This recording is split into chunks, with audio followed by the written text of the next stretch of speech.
First practical knowledge. Yeah, this is like school universe practical knowledge. I heard a lot about y'all, man. I heard y'all be feeding the homeless, y'all clothing the homeless. I heard y'all be out there street teaching people the Bible, the truth about the Bible on the street corners, man. I heard y'all be getting brothers off of drugs. And listen, as a struggling weed addict myself, I know I can quit whenever I want to, but I've been wanting to, and I can't. No sweat. Say less. Sit down. You want water? Yeah. Now look, I'm gonna tell you like it was told to me. It's an Israelite school universe of practical knowledge in your city. What's your excuse?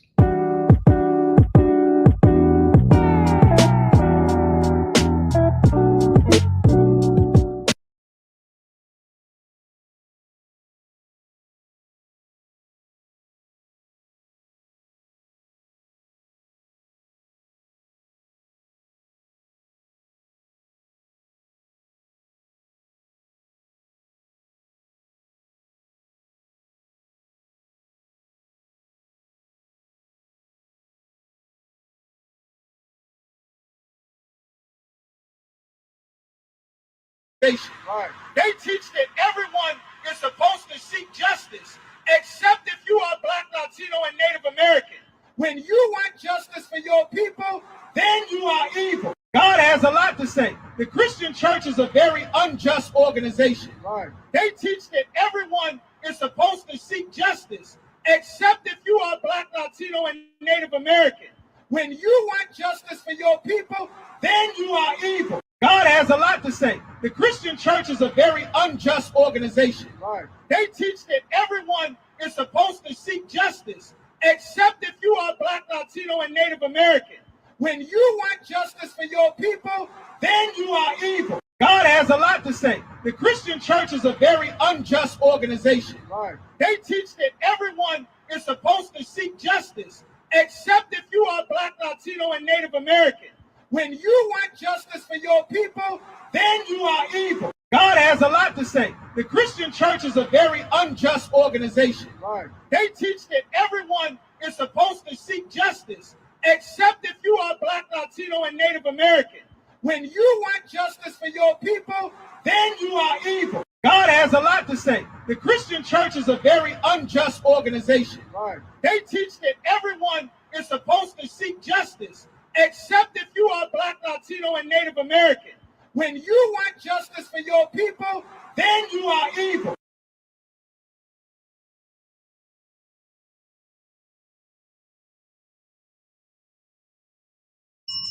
Is this the Israelite school universe of practical knowledge?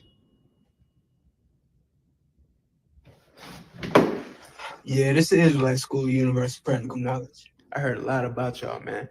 I heard y'all be feeding the homeless, y'all clothing the homeless. I heard y'all be out there street teaching people the Bible, the truth about the Bible on the street corners, man. I heard y'all be getting brothers off of drugs. And listen, as a struggling weed addict myself, I know I can quit whenever I want to, but I've been wanting to, and I can't. No sweat. Say less. Sit down. You want water? Yeah. Now look, I'm gonna tell you like it was told to me. It's the Israelite school universe of practical knowledge in your city. What's your excuse?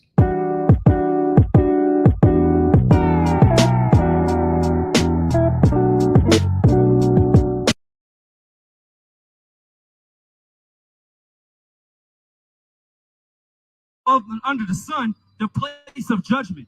What is that talking about?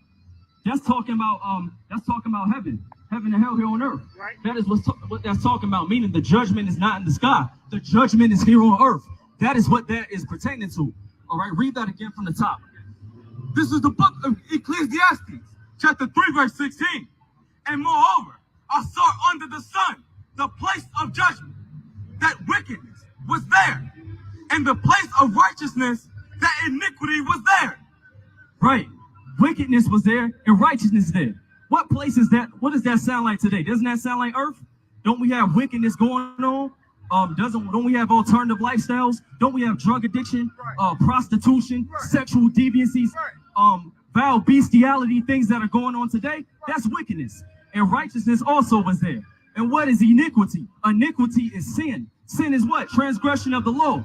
That is what that is referring to. That's, right. That's what the Most High said in Scripture, right? Give me the book of, what's that? Revelation 21 and 2. It's my last one. It's the book of Revelation 21 and 2. All right? You know when you got it. It's the book of Revelation. Chapter 21, verse 2. And I, John, saw the holy city, New Jerusalem, come down from God out of heaven, prepared as a bride adorned for her husband. Right. And this scripture also, this is John the Revelator. And this is the book of Revelation. What does revelation mean? Revelation means to reveal. John is having a revelation about the kingdom of heaven, what the kingdom of heaven looks like. And I want you to read that again from the top, because I love the scripture. This is talking about the kingdom of heaven. This is John's revelation. But those of y'all that don't know, this is the book of Revelation, chapter 21, verse 2. And I, John, saw the city, saw the holy city, New Jerusalem, come down from God out of heaven, prepared as a bride adorned for her husband. What is the New Jerusalem? The New Jerusalem is talking about the kingdom of heaven that will be here on earth after America is destroyed. That is what that is talking about. The kingdom of heaven is going to be here. That's right. So that debunks that myth that the kingdom of heaven, you have to go through all this hell on earth and wait till you die to go to the kingdom of heaven. When the kingdom of heaven is within you, the kingdom of heaven is here on earth. If you follow these laws, statutes, and commandments, the kingdom of heaven will be granted unto you. You will inherit the kingdom of heaven, and most importantly, black man, Hispanic man, Native Indian man, you will be able to rule in the kingdom of heaven. All it takes is obedience. And with that, that's my time. I'm going to pass that off to the next powerful priest and prophet, all right, to further edify you in this truth. Shalom, Raleigh.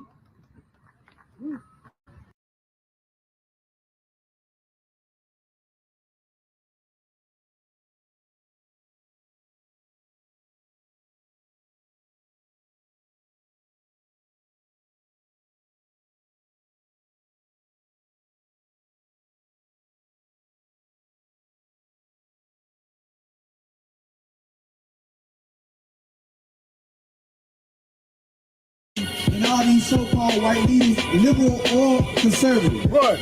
This right here is real humility right here. Right. What you see. Right. You don't see this in an everyday white man. Right. You understand? But this right here, and not only that, you came up and dropped the donation. Right. So you gotta understand what the Bible is saying, man. When you take your heritage back, when you take your culture back, when you stop trying to be a second-class citizen, right, and stop asking for reparations, right, and start demanding repercussions. That's right. This is what the Bible is saying, man. So what Captain Napataza just said with this Edomite here, man, what he's doing, that's honorable. That's right. This is an honorable thing that he's doing right here, man. Right. Right. You white people in America should look at this and see how he operates. Right. You understand? Who's the next speaker we got coming up, man? Look, find the next speaker we got coming up. He gonna be able to work above ground. That's right. That's right. You understand? He got more humility than your politicians. He got more humility than all these so-called white leaders, liberal or conservative. Right. This right here is real humility right here. Right. What you see. Right. You don't see this in an everyday white man. Right. You understand? But this right here, and not only that, you came up and dropped the donation. Right. So you gotta understand what the Bible is saying, man. When you take your heritage back, when you take your culture back, when you stop trying to be a second-class citizen, right, and stop asking for reparations, right, and start demanding repercussions. That's right. This is what the Bible is saying, man. So what Captain Napataza just said with this Edomite here, man, what he's doing, that's honorable. That's right. This is an honorable thing that he's doing right here, man. Right. Right. You white people in America should look at this and see how he operates. Right. You understand? Who's the next speaker we got coming up, man? Look, find the next speaker we got coming up, man. Get the devil a hand, man. All right. There's some humility right here, man. Some humility. You don't find this every day. day in America. And guess what? Each and every one of them gonna do this. But what did Christ say? Every knee gonna bow, That's right. every tongue gonna confess. That's right. This is fresh. The future belongs to Israel. That's right.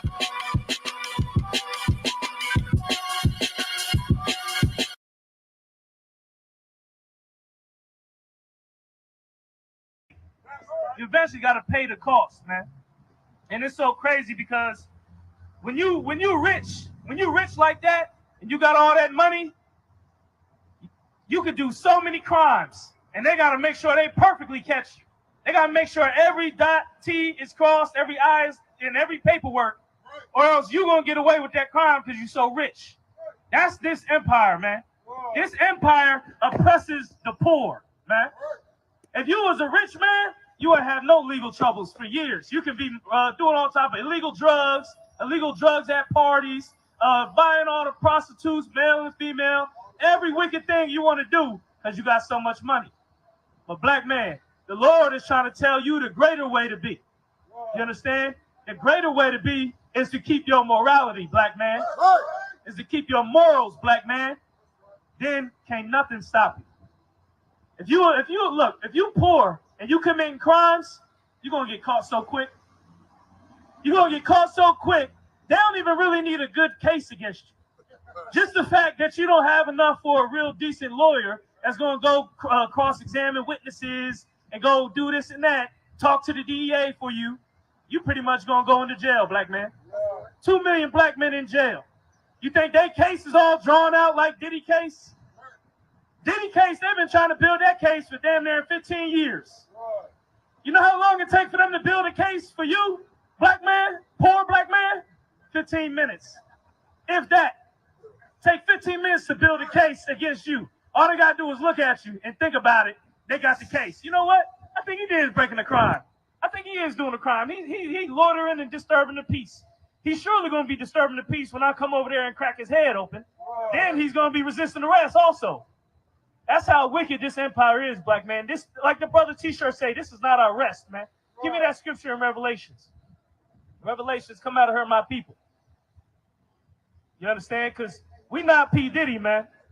We don't got, you know what? P. Diddy was paying $10,000 a night for a hotel. 10 bands a night. That's on top of everything he want to buy in food and his room service and all his cars and all that. This empire got that type of wealth, but they won't share it with you, black man. Right. They won't share it with the poor black man.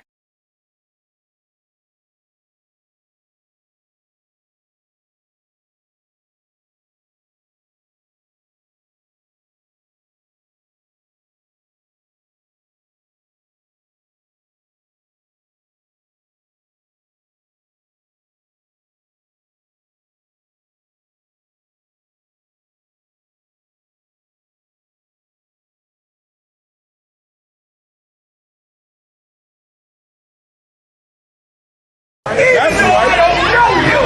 I'm not letting nobody sell you crack. You know why? Because I never saw you before. But you a black man like me. That's right.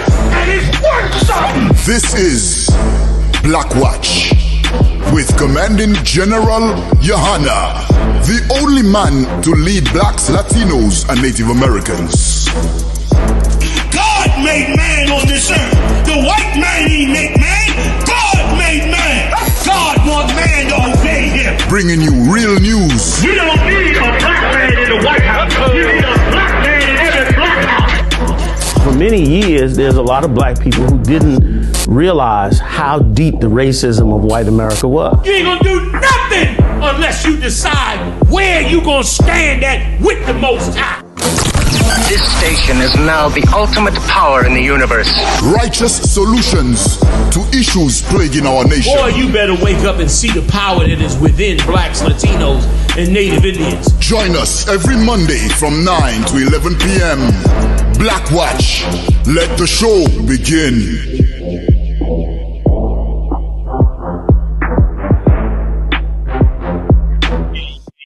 What's going on, Israel? ISUPK.com is the website. the water, bro. Do you need me to move? ISUPK.com is the website. Welcome to the show. We do it up every Monday night in the building. I'm Commander General YAHANNA. I got the helm now. We got a little switch up today. Everybody getting ready to go out of town. So I got General Hazayan in the building with me. Give it up. Yeah. And I got a special guest up in here. Okay, Captain Ahban holding it down with us. We're going to get into the whole Hebrew Academy with us.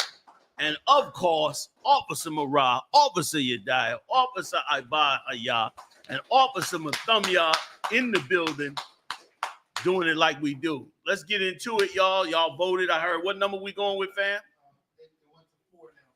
Number 4 is on top of the deck. All right. Let's do number 4. Let's get into it. Let me do number 4, and then I'm going to come back. We're going to do Hebrew Academy. Also, too, I heard Napataza is coming on the line tonight to talk about the eating of the dogs and cats because they went out there. I think you got footage, too. Am I right? Marat, you might have some footage out there. Let's see if we grab some from when they went out there. So we'll run this story, and I'll bring a card in right after that, all right? Let's ride, fam. Colonel McCon, sir. Tell them about the freak-off. Diddy Jr. Neo's family drama explodes as shocking sex parties and abuse allegations from son's mother resurface. Damn. They was monsters up there. You know what I mean? Like I was saying right before we got on camera, I'm going to let you come back to it. Y'all chime in anytime y'all get ready. Yes, sir. But what I was saying earlier was that you know that this had to be some kind of inside setup with the government or something, or at least some well-placed gangsters at minimum. Because how is it that Puff Daddy happens to get the one house that has a tunnel to the Playboy Mansion? Right.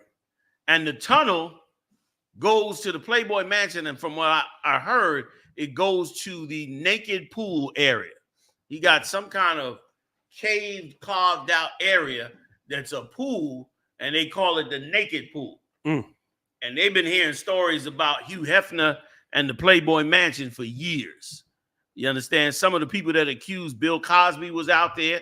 They said that he did those things to them out there, allegations. Other people allege that things happened to them in the Playboy Mansion, but they kept it quiet and nothing happened. Now, somehow, Puff Daddy buys the house that's that has the tunnel connected to that house. Does that make any sense to y'all? You know what I'm saying? It's like, come on. That means this is an ongoing thing that runs with them. So let's get some more of this story right quick if we could. Y'all chime in too as well online. Black Dazzle said Kanye West said Diddy worked for the feds. He did say that. He got on Drink Champs and he was like, you dirty fed, you effing fed. He started calling him a fed. Yes, sir. Which is why I'm surprised if he was a fed, if he is a fed, why is he locked up? He crossed somebody. Right. A lot of people say it's the liquor company because he started complaining. Story goes from what I heard. Y'all know he started complaining about the liquor company, right? Then turns around and starts making it public and calling them racist. They start losing sales. The stock starts dropping, and supposedly they dropped the dime. But who knows? Right. Either way, he's in a bad situation. Please, you die. Give us some more. I ain't the bar, sir. Disgraced music executive Sean Diddy Combs is now facing a 3-count indictment on charges of racketeering, conspiracy, sex trafficking, and transportation to engage in prostitution. Following his arrest, a flood of accusations have emerged, with several notable figures now entangled in these freak-off allegations involving the Bad Boy founder. Let me tell you something. What's happening with P. Diddy, if I could, again, y'all chime in anytime y'all get ready to die. I know you know plenty about this type of thing. Not that you was in this type of thing. Meaning you investigated into this stuff. I wasn't trying to accuse you dying. I'm just saying you dying did a lot of investigating in it. That's what I mean. What I was going to say is that this is a hell of a lesson for all the mothers and fathers out there, because now that you see this, you can now be equipped to show your children as they coming up, after all this is done and the smoke is clear, everybody that got rich off of black people and their music and all of this nudity, you can best believe they're going back to work. Right. They're going back to work to try to revive it again. They'll get another brother that's moralist, right or wrong, and set the thing up again and start making their money again. Right. But it's a good lesson for us if we take it, especially Hebrew Israelites who already are on that path, that we are not to be, surprised at the bling bling. The Lord got a scripture that's so right for this. The Lord said, ye are the daughters of Zion, as long as, I'm paraphrasing, as long as you are not moved by any amazement. Y'all know the one I'm talking about? If you got it, pull that one if you can for me. This scripture right here, this applies to the Diddy parties and all that. Get me right, y'all. This applies to the Diddy parties and all that garbage that's up there. And it's another lesson. Again, y'all chime in anytime y'all get ready. But there's another great lesson to learn in this, in that we finding out now that the entire Hollywood bling bling Rolls Royce world was all bullshit. Right. That it was all right or wrong. That it's all a hustle. Right. And everybody running to get in the game, get their album out, get their thing going. Meanwhile, 5 people at most, 10 at the max, are the only ones making money. Everybody else is getting robbed from the top down. And of course, the so-called small hats, they getting all the cash. You can't put your heart in it. You gotta, if you don't put your heart in it, you might get away with having some money in your pocket. Right. Go ahead, grab that mic, please. This is crazy. Go ahead, what you're saying is so heavy. Lil Wayne, you know what I mean? Oh, into the microphone. What you're saying is so heavy. Lil Wayne, he's still rapping. He look like he's 60-something years old. He got his dreads looking all crazy. He's gonna be rapping till he's 80-something years old. And listen, like, he don't have the money to show for it. Birdman robbing him. A sister in the chat, Amana Bob said, the oppressor will leave you alone until you touch their money. You know what I'm saying? Like, that's exactly what we see with Puff. That's a lot. You're right. That's a very good point. Right. Like boys. Like, that's a very good point. Like, he'll let you run amok in the black community as long as you don't mess with his cash and mess up his operation. But boy, it's a lesson for us. And I don't want to see nothing, but I love the exposure of it, because once again, this is a great opportunity for us to steer our people in a high moral way, to steer us away from the, you know what I'm saying? Yes, from believing that what's in that world is great. And like Mathumya just brought out, they said Lil Wayne is broke. He don't have a lot of cash. I mean, not broke like our broke, but broke compared to all the work he did. Right. You know what I mean? Like, he put all this work in. These cats is, hurting like hell. It's a joke. It's a damn joke, the whole thing. And the joke has always been on us. Cool. You talk about sucking the people dry, they be doing it, man. And a whole bunch of people artists are now becoming independent. They finding out they can make more money with the internet, doing their own publishing, right, and all that, and don't have to get molested in the intro. Candace got a platform, I think, that he can't. What's the name of his platform? Tribe Vibes. For anybody out there, Tribe Vibes, man, go check out Tribe Vibes. Cool. That's a platform where you can take your music to that platform. I think you can get paid off it, right? Yes, sir. You get paid off the platform, off of Tribe Vibes. I would look into it, and other platforms as well, right or wrong, because that's how you're gonna get around this madness, man. Right. So let's get a little more, if we could, on the story. Y'all chime in. Following the oppressor leads you back into captivity. Kazakwana, so right. Holly Weird is falling for sure. Micah Israel. Yeah, Cat Williams said it. Sure. He said all of it is coming out. So he must knew it was, it must be something going on, that he knew this was going to happen. Go ahead, you die, Salaki. If I could, sir, what you bring out is so heavy. You know, Usher is heavily linked to Diddy too. Just yesterday, everything from his Twitter, you know what I mean, up until this point, and it was he got hacked and everything got deleted. He deleted everything off of his Twitter. Who's this? Usher. Wow. Cleared it. Because they know it's some dirty nonsense on it. Right. And also, too, by the way, they coming out now saying that Shannon Sharp tape was a man. That they was calling Michelle. And I listened to the tape again. Remember I said it sound weird? It was like weird to me. I listened to the tape again, and you hear the person say, yes, sir. I don't know no woman that you making love to say yes, sir. Like that sound like, man, it was I don't know, you know what I'm saying? But it didn't sound good. I listened to it again. Right. It sounded horrible. You listen, go back and listen to it again and listen to the part where the person responds. And you're gonna hear what I believe is a man's voice, which is rough. I mean, it's possible, but But anyway, back to like you said, Cat Williams said it was all coming out. It's like he knew ahead of time. Maybe the word came down, or maybe his people, they probably warned him or something. And sure enough, it's tumbling now. And they got their eye out here on Jay-Z next. I heard they want him for Aaliyah, the girl from 106 in Park. Free, was her name Free? Free. They want him for her. They also said that he got rid of a few people they're claiming for Beyonce's career. Dame Dash got rid of him too. Say again. I was saying he did Dame the worst. Really?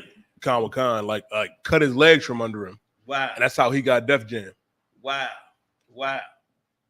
It's a vicious game. Because if I may, please, I would just always like to say, like with stories like this, like it started from like even with Bill Cosby, it started with like one woman standing up to they call him a monster now, or you know what I mean, they all the things that he doing, all the criminal activity, all the hoarding he doing. It really take one person to have courage, and then now everything starts to come out, which is such the spirit of what we're doing. Like we standing on the streets having courage, constantly been doing this since 1969, standing against really, you know, what he doing on a small level, what our president's been doing on a great level for years. So as that courage go, it's just a clear example of how when that courage is there, it's going to spread. Yes. It's going to spread. It's going to get dealt with. Damn right. You know, man. You got any more on that story? Please read that for me right quick. Khan, sir.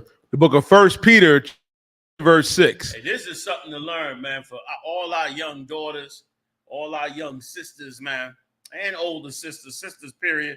You know what I'm saying? This is something to put in your game. The world is dangling things in front of your eyes, and it's all bull crap. Right. All of it. Ain't none of it real. The only thing ever been sincere and real in this world has been the Most High and his King, Yahawashi, that he raised up, man. That's right. And of course, the brothers and sisters that come into this body in this truth. Go ahead, y'all.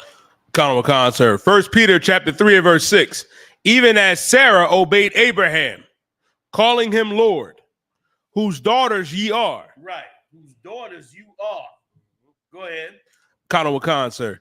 As long as ye do well and are not afraid with any amazement. Right. As long as you do well and not afraid with any amazement.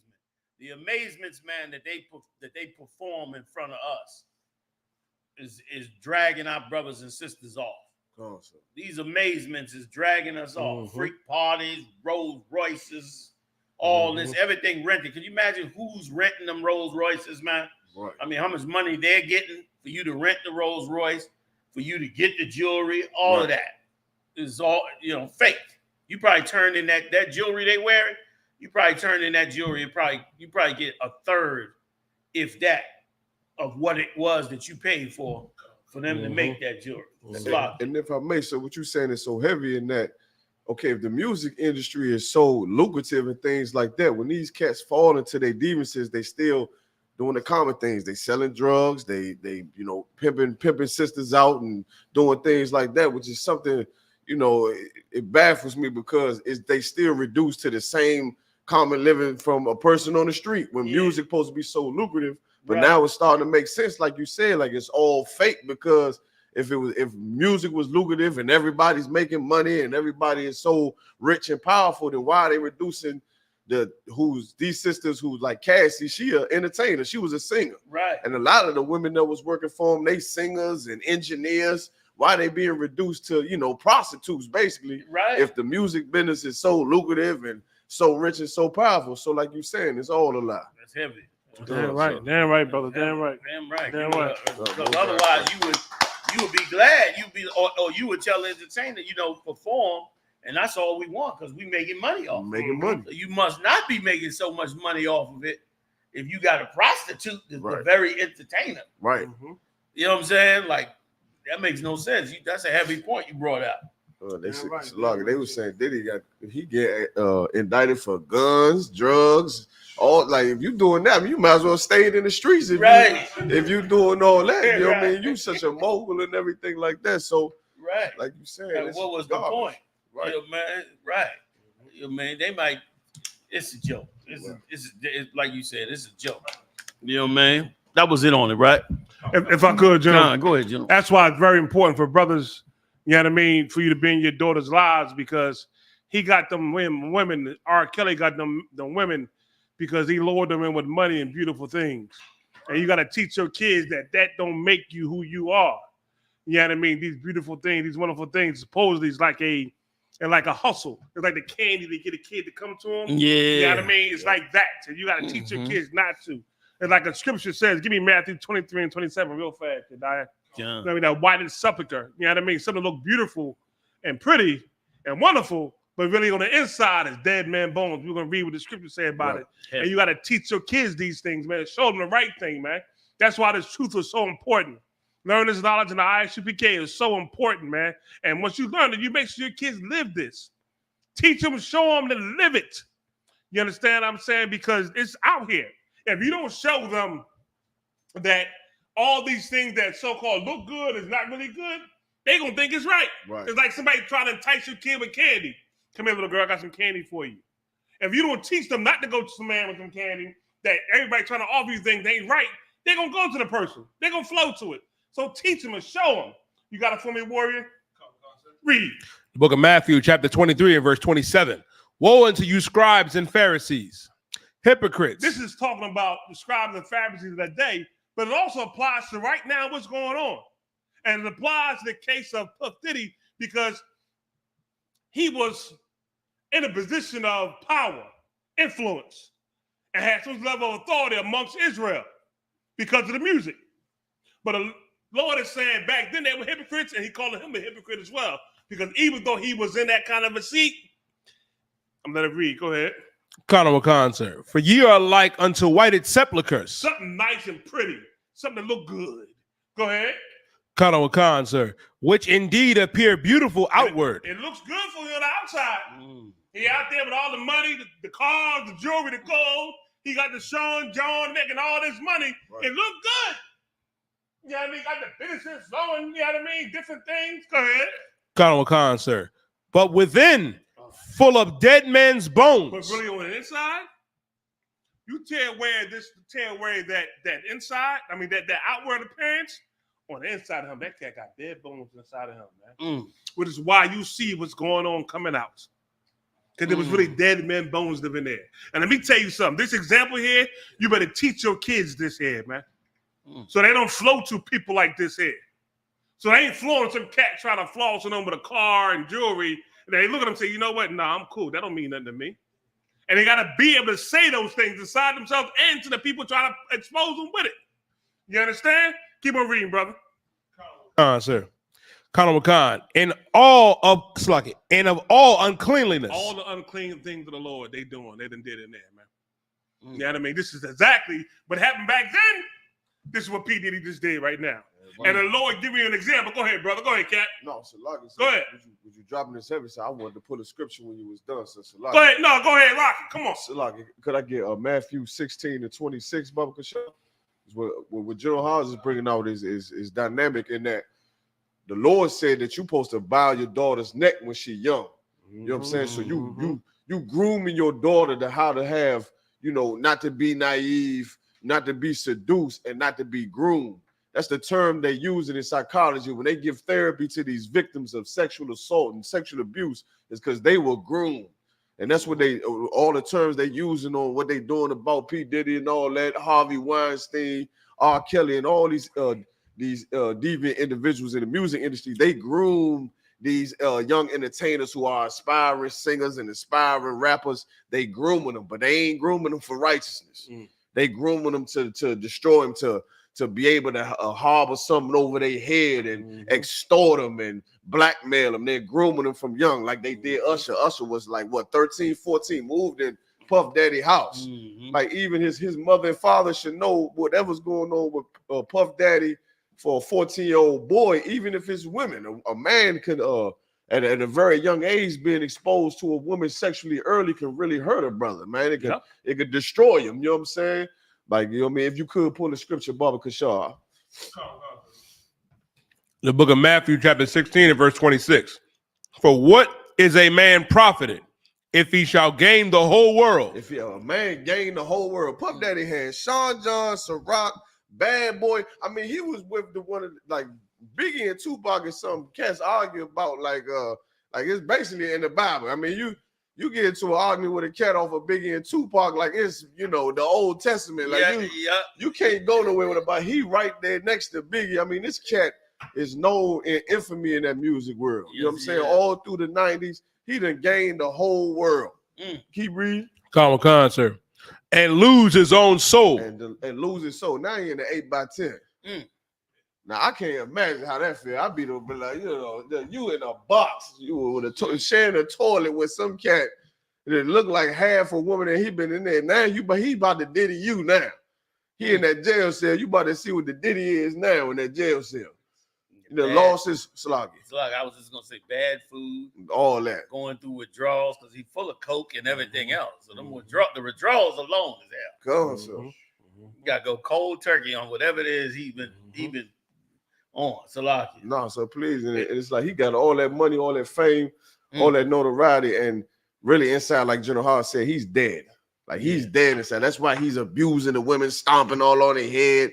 Probably, they got allegations about him, doing, just like dreadful things, you know what I mean, to women, and because he's dead inside, his soul is ruined. Keep reading, Baba, because she's like, no, go ahead.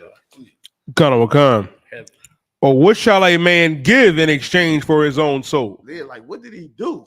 Like he had to do something as well to have such a heartless, no remorse about what he's doing to children, young men. He's doing it to men and women. So it's like, who did it to him?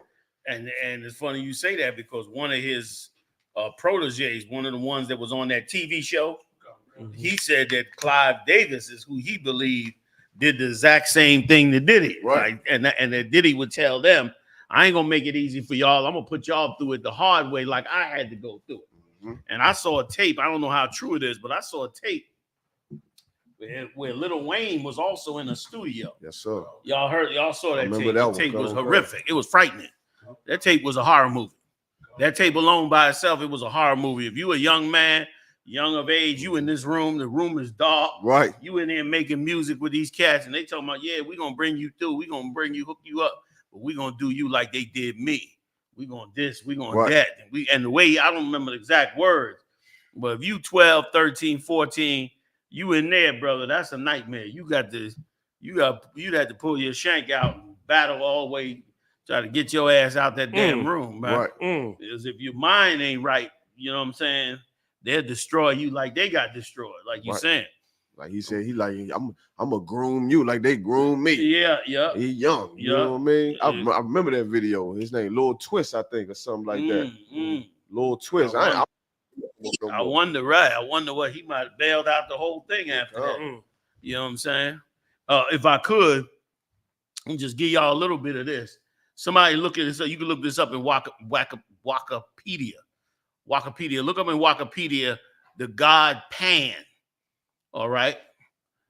This is the demon that P. Diddy got on. I tell you, we got to fight demons. This is a demonic world, and we got a war against demons. Right. Yeah. And this is the demon that's on P. Diddy. This is the same demon that was on Michael Jackson. Remember, Michael Jackson played Peter Pan. And Michael Jackson said he was Peter Pan and had a statue of Peter Pan in his house, according to reports. I don't know how true it is, but I'm gonna read you this demon that P. Diddy had inside of him that was spreading over everybody. This is the description. And for everybody that don't know, Greek gods are demons. For those of you that went to seminary school and all that, learned all about the Greek gods. I don't know why you would go to Catholic school to learn about Greek gods. They teach you go in there, they teach you all about it because it shows you that that's Satan worship. Them Greek gods are demons. Right. Now, let's read about Pan right quick. Khan. Pan. In ancient Greek and religion and mythology, Pan is the god of the wild, shepherds, and flocks. He's like a guy that out in the woods. You know who else had this demon on him? That cat they call Nature Boy. That they just sent to jail for all them years. He got the same Pan demon on. Wanted to be in the woods under nobody's authority. Wanted to get people up under him in that cult type thing. Wanted to mess them all up. That's Pan. That's the demon he had. He had it too. Go ahead. And let me tell you, and most of these groups out here, the leaders have this demon Pan. Like you be thinking Jim Jones, all of them groups, you see where they take you off somewhere, tell you to move to some land, sell everything you have. All of them, the end of the day, all of it be about some sexual deviancy because they got the same demon as Pan. What's that group that killed themselves? They all laid in their bed with fresh Nikes on, put sheets over their head, they cut their genitals off. Huh? Anybody in the comments? No, that might be a little bit before y'all time. Anybody in the comments that know, let me know. Let me see. Let me see if anybody in the comments know what I'm talking about. Heaven's Gate? No, was it Heaven's Gate? The one where they were saying they was going to heaven. They went on them beds and committed suicide together. Nobody know? In the chat? Nah, ain't nobody. I don't think nobody know. But I was like, Heaven's Gate. There's a bunch of them out there that try to get you into them different situations. You see them on the crime shows and all that. The whole purpose is to get you away from you and your people and to get you out there to do something sexual to you. That's all it come down. They try to act like it's all that. A lot of these entertainers, they got all these different ways about them. It all just be homosexuality. Right. But go ahead, finish reading it, please. Khan. Rustic music and impromptus and a companion of the nymphs. Rustic music and impromptus. The impromptus is that little flute that he plays. You know what I mean? Like he's about music. And instead of on the right-hand side, he's using that music on the left-hand side. He's a demon. Go ahead. Khan. He has the hind quarters, legs, and horns of a goat. Right. That's how he's depicted in their world. Go ahead. Khan. In the same manner as a faun or a satyr. With his homeland in rustic Arcadia. Wait a minute. You might have went above it. Did you read the part where he said, and companion of the nymphs? Oh, come on. In companion of the nymphs. Pan is a companion of the nymphs. Let's go read the nymphs. Somebody look up the nymphs. This is exactly what Puff Daddy did. And this is the spiritual demon that he took on. The demon of Pan. And believe you me, you go up high enough in Esau's world, I guarantee you, there's Edomites who believe in these gods and believe that this way of life is right. And probably help push and get him into that world. You know what I'm saying? Right. Like they ain't leaving their Greek beliefs because they in the music. They embracing them Greek beliefs. Because they the same people of them Greeks. Go ahead, let's read the nymphs. Khan. A nymph, sometimes spelled nymph, is a minor female nature deity. A minor female nature deity. Go ahead. In ancient Greek folklore, distant from other Greek goddesses, nymphs are generally regarded as personifications of nature, They are typically tied to a specific place, landform, or tree, and are usually depicted as maidens. Right. As women for Pan to have sex with. Right. Women for orgies. Women, there it is right there. A good shot right there. You know what I mean? Like, that's a P. Diddy. He's having sex with the goat. There's women out there having sex. This is an orgy. What this picture is Mirage showing you, that's an orgy. Puff Daddy, that's the demon Puff Daddy allowed to enter inside him and to rule over him. They up there having sex with, we see it, right? Because if I may, please. So that's where they get nympho from. Nympho from the nymphomaniac. Right. That's where it comes from. So. You a whore that worked from the temple of Pan and had sex with everybody. Right. You know what I mean? It's exactly where they get that term from. That's what went on. That and he had on him, and that's the demon a ton of groups like that have on. And they believe that to be the right way to go. Once again, we let them play us out of the Bible. Right. The Bible is our records. We let them make the Bible out to be like archaic and old and square. Right. Meanwhile, the Bible has the perfect society. You go by these scriptures, you'll build a perfect society. And it could have been that, but instead they took on this demon, and look what came of it. And it's funny that all the top entertainers seem to want to take on this demon. Right. Go ahead, and if I may, what you're saying, sir, it's perfect about the scriptures, because the scriptures and the Lord got laws to set boundaries for yourself. You in the goddamn world, in the record industry, it ain't no boundaries. You all the way now. You a nymph and a Pan. You all into all type of stuff. You got tunnels to swimming pool. Yeah. Like the Lord give you laws, and you obey them laws. You got boundaries to where you won't even be, tempted, because you have boundaries. Like, I serve the Lord. I can't even go in that direction. You start to experience so many type of pleasures, you just get swept on into a cesspool of demons. Them demons. God, was that it on nymph? Okay, we can stop right. Is Napataza on with us? I'm not sending it to him now. Okay, yeah. See if you can send it to him, because he can jump in on all these other stories too. I want to get into before we go to the rest of the stories, fam, out there. I want to get into that's why I brought Cap McCod in here, so that we could get a little bit into the Hebrew Academy. Because Hebrew Academy just kicked off. Right. You know what I mean? Give it up to all the brothers that joined the Hebrew Academy, man, and the instructors. You can pull up any pictures you want on it. God, so what's happening, man? What is the deal? Most High Christ. So, it's on now. You know what I mean? You gave the approval. You know what I mean? Gave us the green light. So Hebrew Academy officially started on the 15th. You know what I'm saying? Brothers all across the nation, all across the world, really. The brothers in the UK, brother from the Bahamas, all over Trinidad, sir. It's another brother from Puerto Rico, down there in Honduras. You know what I mean? So we getting it on. So it's the brothers definitely gearing up to do it. I got a hell of a team, sir. You know what I mean? Brothers that's rolling with me. Men like Officer Yadiah in Philly, working with me in Philly. Also got Officer Zion out of North Carolina. He got a hell of a team out there. Kawal, Bunker Y'all Amat.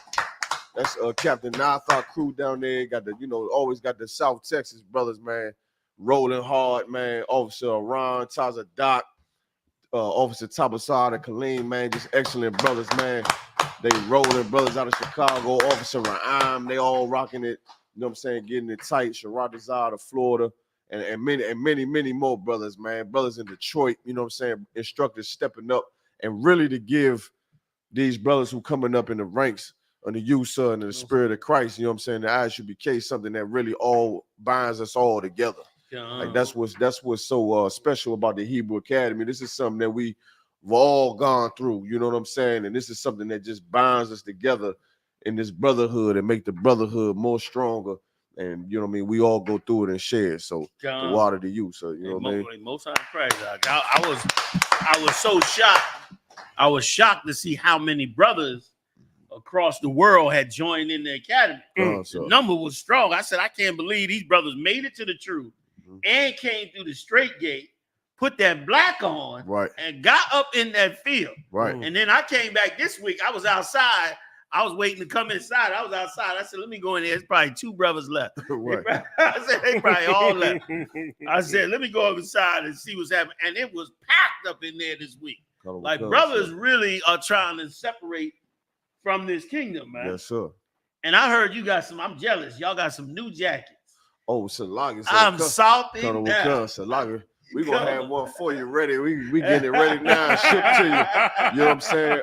They got some bad ass. Go ahead, please. Big up the officer YAHANNA, the headquarters, who's the camp leader over big shout out to Haiti. YAHANNA. You know what I mean? So we got the brand new covers now. If I could, Marah, I think he sent you the video. So we put in the video up. Got the brand new covers now. They're straight up embroidery, man. They look awesome. You know what I mean? Big up the officer YAHANNA for that. You know what I mean? And speaking of what you were saying about the number of brothers who actually, you know, participated and stood for Hebrew Academy, I'm still getting calls now. Brothers is being inspired by seeing what the brothers Salaga said to you also. So your video, when you address the brothers in New York City, you know what I'm saying? I think we have about maybe 7,000 views on it now. It's still going. So it's definitely inspiring men who didn't have the courage at first. I'm getting calls from camp leaders now saying, I got 2 more brothers who want to come in. I'm about to cut it short. I'm like, they gonna have to wait till next year. You know what I'm saying? And so might open the floor, open it up for a little more time for men who want to jump in it. And you know, but it's definitely exciting. Let me tell y'all, if you say something, General. I can wait. So I can wait. I was real quick. I was just gonna say it is something so honorable about coming through the straight gate, and it's something so honorable about stepping up to the plate for such a righteous reason. Like Esau got tons of commercials showing people joining his military to stand up for the country. Right. The country don't care about us though. Right. You understand? The country hate us, but love them. Mm-hmm. But it's so honorable to see brothers say, you know what? I'm gonna go through the straight gate. Right. I'm gonna live this righteous life.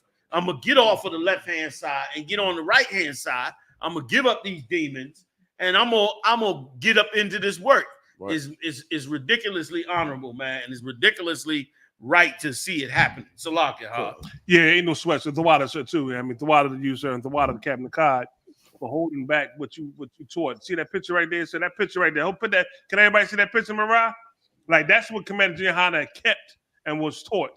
You know what I mean? The Hebrew Academy is something that's been handed down from generation upon generation. The reason why we still have it to this day is because Commander YAHANNA kept what was taught to him.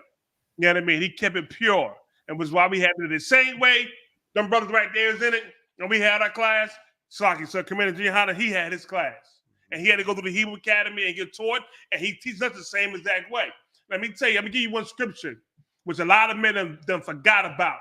And they dropped their sword. You ought to feel ashamed because you dropped your sword on this head. You ought to be ashamed that you didn't hold fast to what the scripture's telling you right now. Get it for me, brother.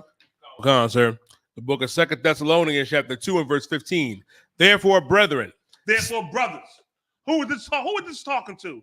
You brothers in the truth. You ones who learned this truth, who came in here and was taught this truth. Go ahead. Go on, sir. Stand fast. Say it again. Stand fast. Meaning stand strong. Stand fast is like, anybody know anything about martial arts? You get in a horse stance, you stand strong in a horse stance. You do that for the truth, man.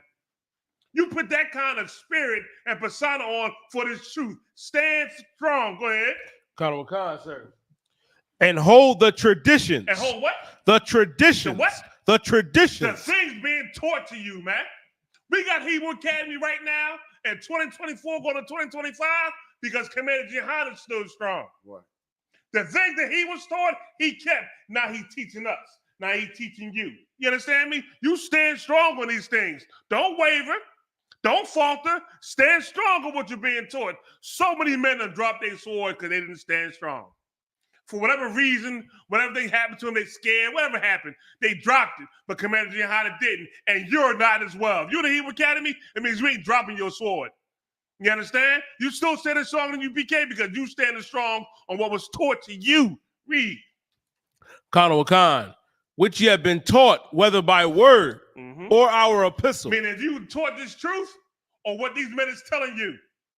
You understand me? This Hebrew Academy is necessary for men, you know what I mean, to stand strong in the truth. And it's part of our tradition. Right. It's part of what we do in the UPK. And it's what we keep. And guess what? We the only ones doing it. Ain't nobody else doing it. All of them men that got taught back in that time during the time of Commander YAHANNA. Guess who the only one got men doing it? Commander YAHANNA. Right. The only one.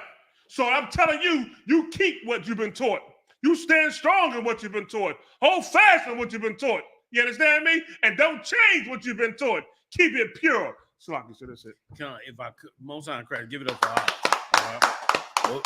But if I could, it was the strength of the brotherhood that made that Hebrew Academy stand. Because definitely we got to give a big shout out to General Muhammad, who held that joint down when we first started trying to come back. General Hazayan also, General Micah Alaka also. You understand, like the work y'all had to put in back then. Forget about it. I remember Muhammad trying to make the punching bags out of sheets and sand. Right. He would pour the sand in the bag, tie them up, tie them in the trees. Y'all remember them? Back in the day? God, you was back then too. Like back then. Now y'all got lots of sophisticated equipment, punching bags and all that. I see all the stuff y'all doing, but back then, you understand, it was, and even before that, before all of the madness, it was very rough, and y'all held it down, man. Because of y'all strength is why we continuing forward. You know what I'm saying? Yes, sir. And because of it, we'll continue to go forward. And now, yes, sir, newer brothers coming in. I got a whole army of cats coming in behind you now. You know what I'm saying? You done took it over now. You know what I'm saying? And running it. And so we going on and on and on. And again, this, you got to find some moral joy in what you do in life. Mm-hmm. You understand? If you don't find no moral joy, you just gonna make yourself a rotten ass person. Right. You know what I mean? And to uphold these things that came before us is a high moral calling. And y'all sure enough did it, man. And you doing it now, man. Tell me about the new stuff going on. The jackets is one. I don't want to just ramble on. You know what I'm saying? The jackets is one. There's other goodies going on as well. So I did. You definitely took the words out of my mouth. So General Muhammad, you know what I'm saying? I always like to say this is exactly how he always said. It's always stuck in my head. The strict tutelage from you. You know what I'm saying? That we passed down to these brothers in the Hebrew Academy. You know, like General was saying, like in those pictures right there. It was more than that, but they ain't finished. You know what I mean? So I look forward to constricting the ranks, because one thing about ISUPK, we not the so-called oppressors military, man. We want devout soldiers who gonna serve the Lord with their whole heart and soul. You know what I mean? And that is exactly what the Hebrew Academy does. You know what I'm saying? Through the spirit of brotherhood, and with the curriculum that's going on this year, we definitely implementing some new things. We incorporating the Hebrew on a whole nother standard. You know what I'm saying? To reclaim back our language. We're using it more in our daily operations when we go to camp and things like that, training the men to be able to, just say casual things so we could just start speaking it. You know what I mean? Things like that. We also have an excellent medic curriculum by Captain Kaposh and his team. Big shout out to Captain Kaposh. Sir.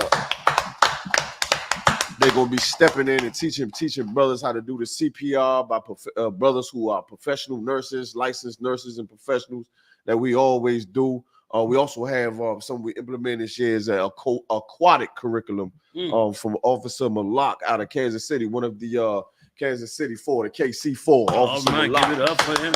You know what I mean? Gonna get those brothers, man. We're gonna drop them off a boat and I'm just joking, you know what I mean?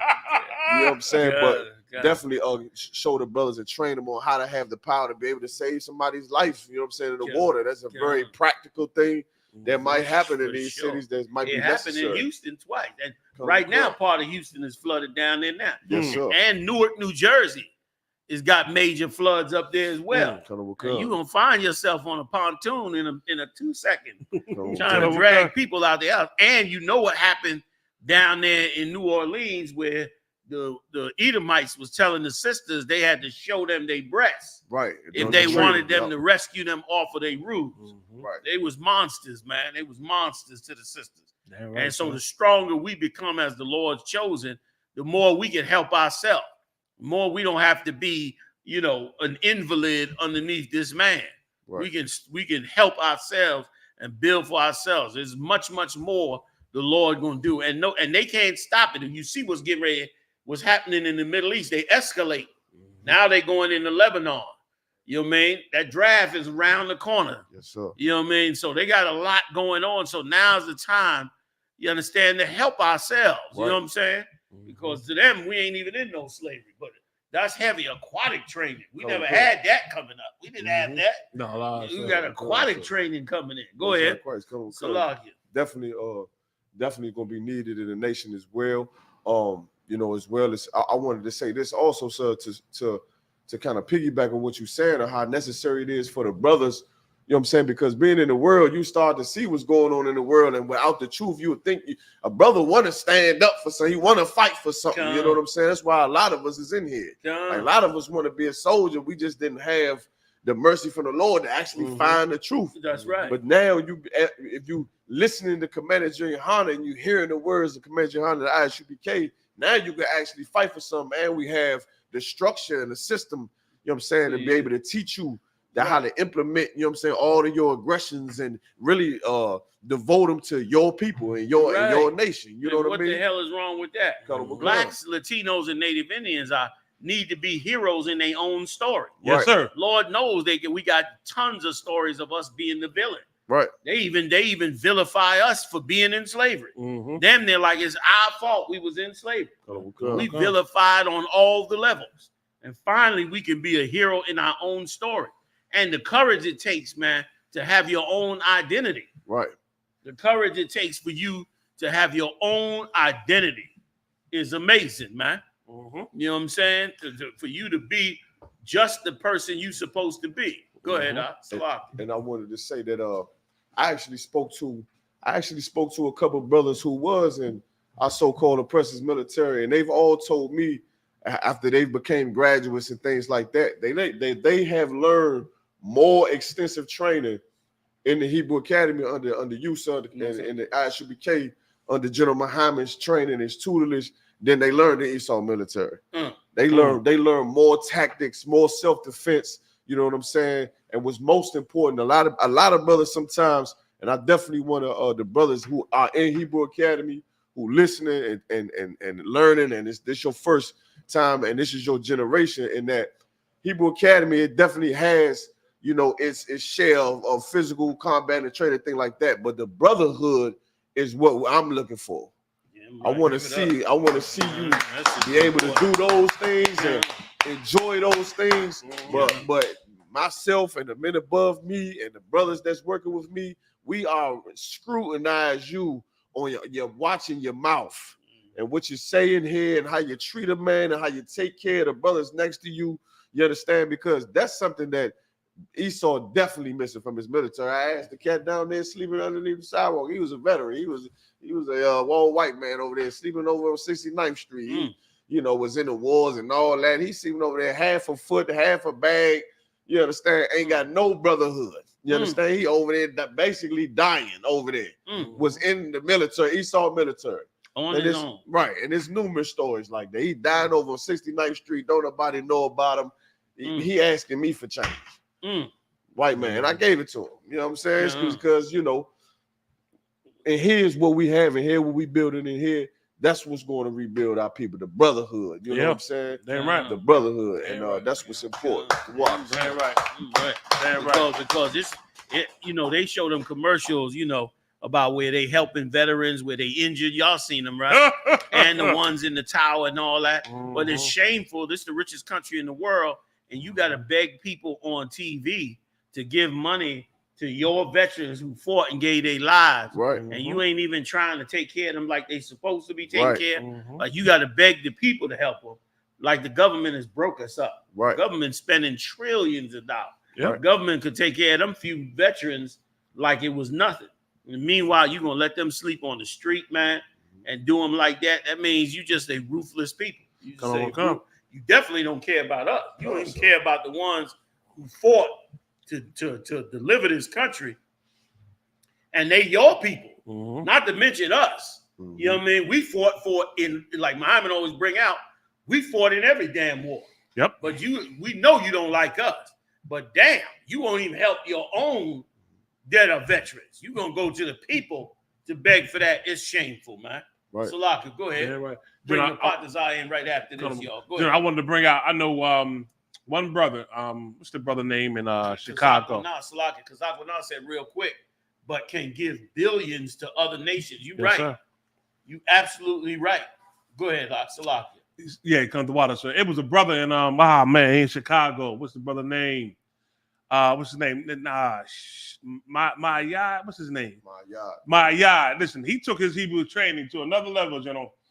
He was out somewhere and had a sister was getting assaulted in the store. Nobody would help. He stepped up, subdued the Edomite, put him down till the cops came the whole nine, based off his Hebrew Academy training. Wow. Like that academy training is gonna help you serve your nation. That's which is the point. Like she didn't have nobody to defend her, but a man of the Lord did defend her. Yeah. You know what I mean? And he used when he learned the Hebrew Academy, he subdued the cat until the cops came. The cops came and locked that cat up. That's right. You understand what I'm saying? Like this is going to benefit you all around. I just wanted to bring it out, man, based off of what was passed down to us and what you're upholding, Captain Nakai. Damn right. And go ahead. I just wanted to add one more thing that we looking to do that's new this year that we working on actively, if I could. Please. So I ain't gonna say where exactly, because you know what I mean, because we still working on it. But I want to give a big up to Captain Zakar and his prison program in the school under Commander YAHANNA and the UPK. We actually working on bringing the Hebrew Academy training in the prisons. We actively working on it, sir. So now we be able to bring this brotherhood to brothers that's in the prison, train them to show them that, you know, you in the prison now, you have support out here, and to show the families that support these brothers who are in these prisons that we are the reason you shouldn't go to prison. You shouldn't have to do the things that you do to cause yourself to be incarcerated, to be stripped of your freedom. You know what I mean? To be stripped of your integrity. So these brothers that's standing for this year Hebrew Academy, this just generation resurrection, you know what I'm saying? As we work to get in those prisons, there'll be an example for those men to say, hey, I ain't got to do this and end up in jail. You know what I'm saying? So that's another thing we actively working on during this generation this year. So I want to say the water to you, sir, for the opportunity, you know what I mean? And the responsibility. The water to y'all, man, for holding it down and keeping this thing going and making it so right, man. It's so right the way we coming through this fire. It's tough for a second, but y'all brothers, I know y'all gonna stick up in there and keep doing what you're doing, because again, you're gonna do great things to help Black people and Latino people and Native Indian people. You're gonna do great things, because this man is gonna cut us off more and more as time goes on. He the little crumbs he was already giving us, he can't even give us those crumbs because he need them for himself. He about to need them for himself. So that's okay though, because we got our own king, right? And he gonna lead us in the direction he supposedly is. They gassed us up one time and got us to kill our king. Right. You understand? But that won't happen no more. The prophets are back. That's right. Prophets are back, and they on deck, and they here to help rescue this nation before this whole place falls apart. And Barakatah Yahweh Hashem Yahweh for raising up every last one of them, man. You know what I'm saying? Yes, sir. This truth deserve it. So, you know what I mean? So that was it. Was that it? Was that it? Yes, sir. Hey, big shout out to we got Napataza, Captain Napataza, all the way from Ohio in the building. You understand what's going on, mighty man? You understand? You can bring in full screen if you want, Marat. Hey, Shalom, General. Y'all bashing Mr. Brakatah. Y'all bashing Mr. Brakathum. What's going on, bro? How you make it out, mighty man? I'm Tawab, sir. Everything good. That's good. That's good. Rumor has it that you headed out in Ohio and went to see the Levite brothers, the Haitian brothers, the tribe of Levi, and went to see them. Damn right. And discuss Donald Trump's false accusation of them eating the dogs and the cats. Yes, sir. And let me get in. Marav, you got footage, please bring it up. You got the floor in the Napataza. Tell us what's happening with it. Yeah, kind of. So, of course, we heard about the madness and immediately saw opportunity to go out there and connect with those brothers and sisters And so we went out there for the specific purpose. They were supposed to have a meeting at 5 at their Haitian Outreach Center. Okay. And so when we went out there, of course, that week they had already had 2 bomb threats at the school and just, you know, a ton of threats on individuals in the city. If I'm not mistaken, the Proud Boys. Bomb threats. Yeah, come on. How these Edomites are. Edomite, they like the Edomites gonna kill all over the earth, but you eat their cat or their dog, they gonna bomb you. They gonna bomb you over that cat or that dog, which we wasn't even eating in the first damn place. But they gonna bomb you over that cat and that dog. Meanwhile, they killing all over the earth. So like, go ahead and Napataza. Yeah, come on, sir. So we went out there for the meeting, which was canceled, you know, because of all the threats. And so when we pulled up, you know, obviously we UPK down, and so they looked at us like, you know, who is these cats? Because, you know, we hopping out the car, UPK gear. And so, you know, we kind of put them at ease, and they brought out the director of the Haitian Outreach Center. And so, you know, he told us about all the madness that's been going on with not only the marches from the Proud Boys and the KKK, you know, the flyers, you know, they had the little story where the KKK left flyers all around the city. Right. Yeah. There you go. So they were putting out KKK flyers. Right. They was recruiting, saying, y'all want to save your dogs and cats. Come join us. Go ahead, Salaki. Yeah, come on. So long story short, we met with them, and they were, you know, overjoyed to talk to us, so much so we trying to get an interview with them. They were like, we want to interview y'all, because, you know, when we came in there off the rip, we told them like, hey, we standing with y'all. You know, it's a group of Black people that stand with y'all, because we did see something discussion on social media. There was, you know, this is not all of them, all the you know, Judites in Springfield, but it was a Judite. He got up in front of the city council and he talked about how they can't drive and how they was, you know, eating cats. And I saw one lady and she said that they ate cats, and it was, you know, he's just, you know, fanning the flames of what's going on there already. And so, you know, off the rip, we told them that we was there for them and support them, was trying to come back and do, you know, clothing drives and food drives.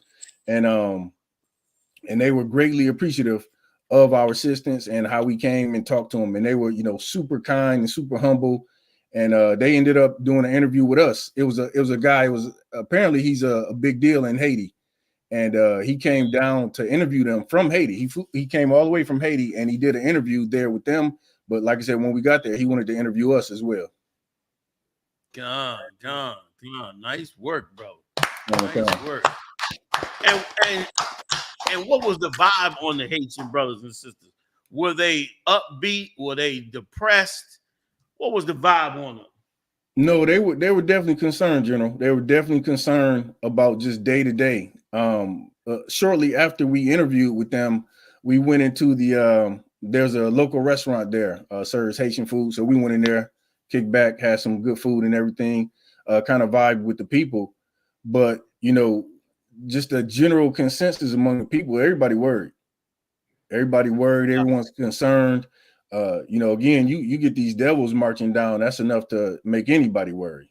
And so the general consensus for sure is that they're, you know, they feel threatened, you know. And I could be wrong, because I don't, you know, the brothers that we have in Ohio, they're in Columbus and Dayton. So they're on either, you know, east or west of that city, and Springfield's like right in the middle. But the general consensus with the people is like, they feel like they're kind of trapped there, because they're there living and working. And one of the interesting statistics there is, you know, like the like General Hyman brought out in his class, like the people there, they working. They're not there illegally. They there legally, you know. Oh, they're there legally. Yeah, kind of General. With papers, working in jobs, but they still under attack. We show you these Edomites. When it come to us, these Edomites are quick to get to killing. They want to get to killing us so bad. They cannot wait to get them another Black Wall Street to burn down. They can't wait for another Wilmington, North Carolina to burn down. They cannot wait for another scenario where they get to pull out their guns and go berserk. They too much of a punk to come up against their own leaders who are robbing them blind. So what do they always do? Default to us. You ain't mad at the Palestinians. You ain't mad at the Arab. You ain't mad even at the school shooters. You ain't even mad at the school shooters shooting up the schools.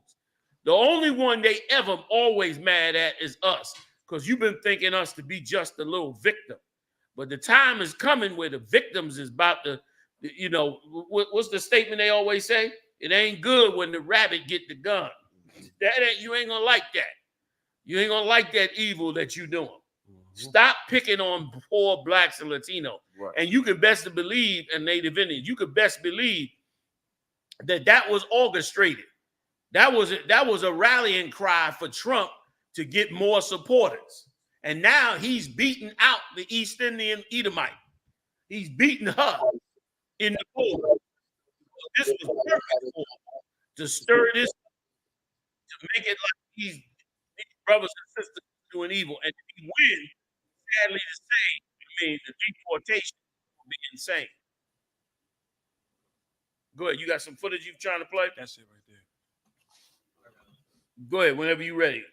Napataza, we're going to play a little quick footage before we get up off of it, man. Get back to the story. Come on, sir.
Whether it's becoming part of a different community, you're shunned, you look down upon.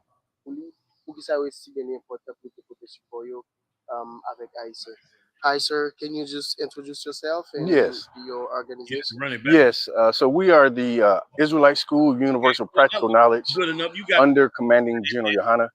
We teach that so-called blacks, Hispanics, and so-called Native Americans are all related and God's chosen people according to the Bible.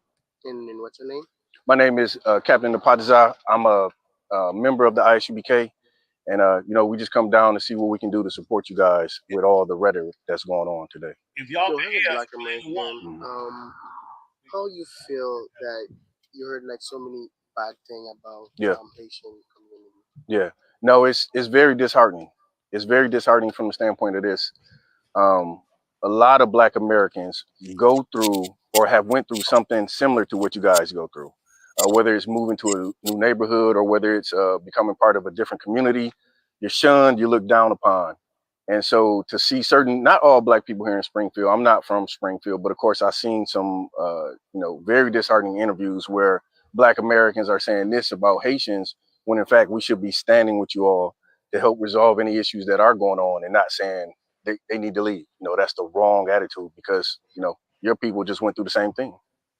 So, as a Black American, how you see like the whole allegation about Haiti? Do you think it's a dangerous strategy, especially for the Haitian community?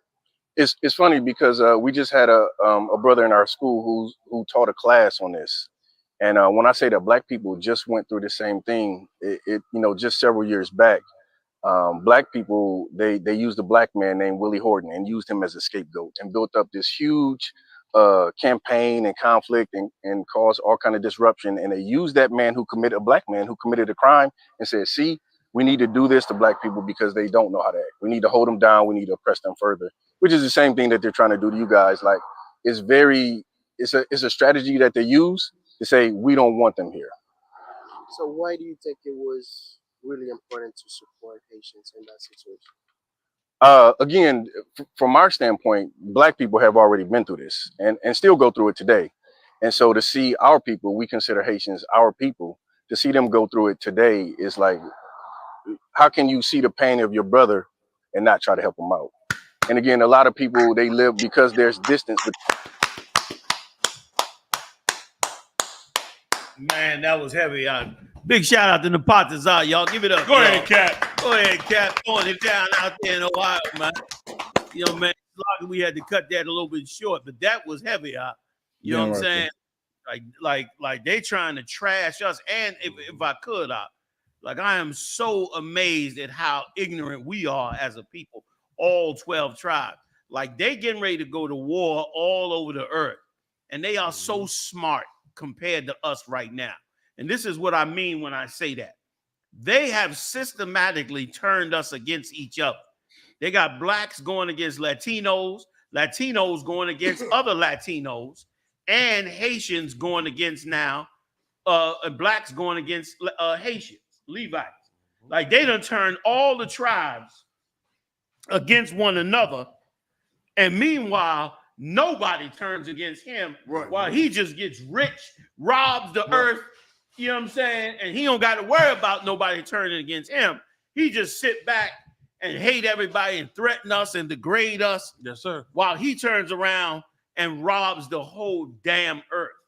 Man, I'm not turning on no Haitians talking about they stealing my job and they this and they that. Right. That's a joke. We've been fighting. You've been fighting for $15 an hour for the last 10 damn years. For 10 years, you've been fighting for $15 an hour, and in some cases, still not getting it. And $15 an hour ain't even enough to survive on. It's ridiculous, man. You need 3 paychecks just to keep one house together. Right. You need 3 full-time paychecks. It used to be 1. I always bring this up. After World War II, do you know after World War II, a black man could go to work in a factory making pencils, whatever. Now, I ain't talking about no GM factory. I'm talking about a regular factory where they make, pencils or ornaments or candles or whatever. And with that paycheck, he could buy a home, he could purchase a car, and his wife didn't have to go to work. His kids could go to school. He could clothe them, feed them, all of that from 1 paycheck. Then from 1 paycheck, it went to 2 paychecks. Now we up to 3 and 4 paychecks just for you to survive. While this man gets billions. You wonder how come he got billions and trillions? He got billions and trillions because he's robbing the people of his own country. That's why he is. And meanwhile, we so dumb. We dumb like the wall. We dumb like, as a people, I got to just be honest with you. We need the Most High bad because these 12 tribes, we are dumb like I cannot explain. You understand? We, instead of looking at the man that oppressed us for 400 years, we're going to turn around and turn on each other. And to show you how dumb we are. The man showed us how dumb we are right in front of our eyes when he brought in the Ukrainians. He brought the Ukrainians in through the Mexican border, put them on a special line, gave them special privilege. Come on, you die. I know you're going to hit this. Come on with it. If I may, sir, what you saying is so heavy. They let over 500,000 of them walk through. But when the Haitian brother tried to walk through, they came out on horseback. And nobody stood up for them except for the ISUPK under you, sir. Most High Christ. And nobody is saying anything about no Haitian immigrants. Yo, they set them up with housing. They gave them 3 times what any other immigrant is getting. And not a single and because you don't see them on the street, they made sure you didn't see them on the street. Every single you don't hear about them in no city councils. Ain't nobody complaining about you got these white people in these houses. You gave them housing. You set up all these funds for them. The State Department set up the people of Ukraine to come into the country. And meanwhile, not a peep about them. Never in the news, nothing. But us, oh no. Throw these Latino brothers and sisters in the street. Let us fight it out. Like, we got to stop being so damn dumb. Come on, you die. I know you got more. Salaki. Let me let you die go down. Come right back. Oh, no, that was it, sir. Oh, you sure? Khan, that was it, sir. Okay, because come on. Because I just wanted to say one quick thing, what you were saying about the Ukrainians, because like how you saying that they didn't let nobody see them on the street. I mean, they definitely financing them and giving them money, because I noticed within the last couple of years, like when you catch the lifts and the Ubers, a lot of them don't speak no English. You see that? It's the Ukrainians over, they don't speak absolutely no English. They got the brand new Lyft car, financing the car. They gave them a way to be able to make money, generate money, and all of that. A lot of them speak no English. Exactly. You get in the car. Gave them immediate Social Security cards. Yes, sir. I mean, they came in and got Social Security cards off the rip. Had whole setups for them. Tons of them came in on planes. And here's the amazing part. Right now, in the same cities where they're complaining about Haitians, same cities where they're complaining about the Latinos, more Ukrainians are in that city right now that are immigrants that came across. But because it's in America's interest to support the Ukrainians, they could give a damn about our brothers and sisters, which is why we should support them and not be so dumb. Like, you think that these Latinos and all that is taking anything from us. And here's the beautiful part on Esau's part. He's going to make it, as he steal more of your money, he's going to say, it's the immigrants. It's the immigrants. He been doing it to white people for decades. He been telling white people it's the blacks. The blacks it's the crime. It's the blacks messing up everything. It's the blacks, it's the blacks, it's the blacks. And dumb, stupid white people been believing it for years. For years, them devils. Now they woke up and realized, oh, that's why you think they voting for Donald Trump. They woke up and realized, oh, snap, our leader's been robbing the hell out of us. While we looking at black people, our leader's been robbing the hell out of us. It's disgusting, man. It's disgusting. And I hate to see us be so ignorant about it, because they're going to do, here's what they're going to do. They'll divide us. I'm coming right to you, right? They'll divide us and then hurt us by being divided instead of bringing us together. So, Lockie, go ahead, Cap. Napataza, you chime in too, man. Anytime you get ready on it, go ahead, Cap. Oh, no, I'm too off, sir. Okay, go ahead. Was you going to get in on it, Napataza? General? Napataza, go ahead. I just had two more things real quick, General. One, of course, the devil who started the whole thing on social media came out later and said that it was all, she never had firsthand knowledge, and she actually apologized because she didn't know it was going to go viral. That's actual story in the news that came out, how she, ended up apologizing for that false information. Who ended up apologizing? The devil who started the whole rumor. Damn. Yeah, she apologized that it was a rumor that she started. Wicked ass, bro. Wicked ass devil. And they good for lying on you. Yep. These Edomites is good for lying on you. Go ahead, John. Hey, you died. Let me get Zephaniah 2 real fast. Because what's being brought out here, man, Commander YAHANNA, you know what I mean, Captain Napataza, what y'all done did down there is so heavy that the Lord is now calling for us to come together. Like, he putting the right on the wall. You can't ignore it no more. It's right there in front of you. You know what I mean? That's why the general says, stop being so simple and really see what the Lord is showing you, that we all one. You know what I mean? You Hispanic and Native Indian, you an Israelite. You know, if you a Haitian, you an Israelite.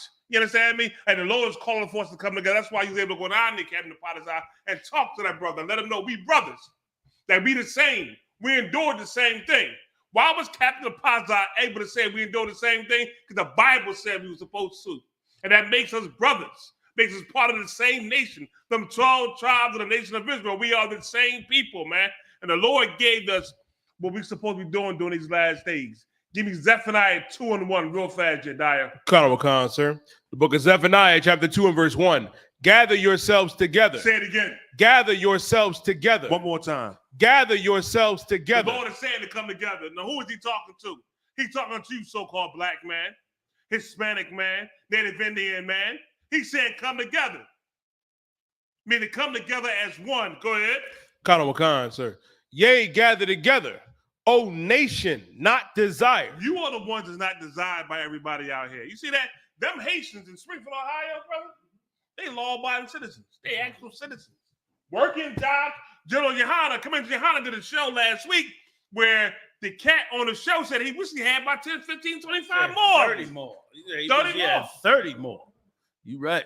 Like, these brothers and sisters are doing things the right way, and you still see what's going on. Like how they hate it by the nation's slacking, sir. No, I didn't mean to cut you off, House. Go ahead. Yeah, they're hated by the other nations. That's why the Lord is saying, come together, man. It's time to see past all the fluff and all the bull and really be honest with yourself. Part of the problem is y'all don't want to be honest. Y'all want to live in the dark, and y'all so enamored with money and the jewelry and the things they hang over you, like how they did with Puff Daddy. That's your focus. Right. So they're really looking at reality and saying, you know what? We all suffer the same thing. We all go through the same thing. So that, damn, we must be the same people, in which we are the same people. And the Lord is saying for us to come together. You 12 tribes, so-called Black, Hispanic, Native Indians, it's time to come together. Shalaki, that was it, sir. Damn right. Give it up. So Napataza, man, I appreciate you coming through, giving us the update on that whole situation, man. That was great work that you did out there. You said you had one more issue, right? Yeah, come on. I just want to say, General, in the words of Donald Trump, that's a real shithole town. They should be happy that those Israelites is there giving life to that lifeless city. Wow. Wow. Wow. You know what I mean? Wow. And the manufacturing, oh man, I think you got cut off. Salak, y'all. Did we lose you? I'm here, sir. Oh, okay.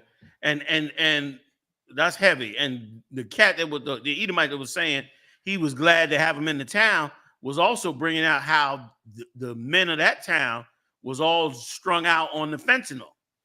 You know what I mean? So it's really a lot of those small cities died when the fentanyl came out. The fentanyl buried West Virginia. West Virginia, damn near the whole state of West Virginia became fentanyl crackheads and wiped the whole West Virginia out.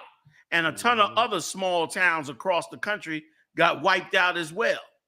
So they should be thankful that them brothers is in there working and all that. Like, right, sir. You know what I mean? Like they should be happy that they in there doing what they doing. And I'll go a step further. I'm not even sure if America is bringing them in here simply because they know how much they need them. I wonder if they know that without them, that these towns will shut the hell down. Right. That they won't be able to collect no taxes. Right. You know what I mean? That they won't produce any damn thing. That people that'll start snowballing across the country. I heard Hillary Clinton say something on CNN the other day. I think I mentioned it before. I don't know. But she said something on CNN, brother, that almost made my head pop off.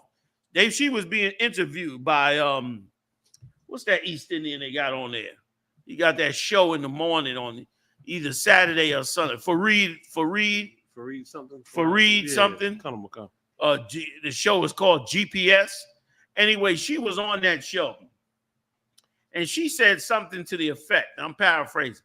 She said, if you are worried about the American low birth rate, then you should vote for Kamala Harris. And I said, low birth rate? They pushing abortion like it's crazy. Right. Who's the low birth rate that she's talking about? And now I'm beginning to wonder, is this low birth rate these Edomites? You understand? Is it a low birth rate from the Edomites? And meanwhile, they trying to kill our babies to make sure we don't exceed and excel too much past them. Because why would she ever bring up low birth rate, knowing that herself, a Margaret Sanger, advocate, yes, sir, and a big pusher of abortion? Why would she even be pushing that? Which makes me think that situation is that they want their kids to multiply, but don't want ours to multiply. Like these people, man, are diabolical, man. You understand? They diabolical. And we got to turn to the Father. Yes, sir. We can't trust what they say and what they do. We got to do what the Lord said to do. Follow his law, statutes, commandments, and care about the 12 tribes of the children of Israel. They could have been turned over tons of them towns to black people.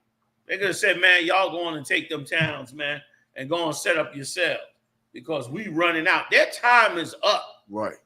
This place is going into the Third World War, man. It's going to go up like a flame. We're going to burn this place from end to end, and every empire on this earth going to fall in these last times, man.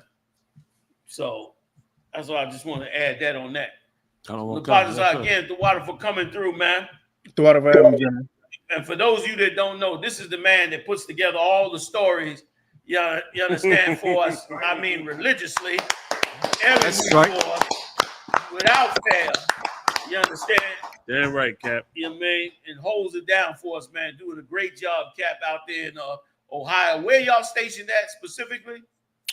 So we got 3 cities: Dayton, Ohio; Columbus, Ohio; and Cincinnati, Ohio.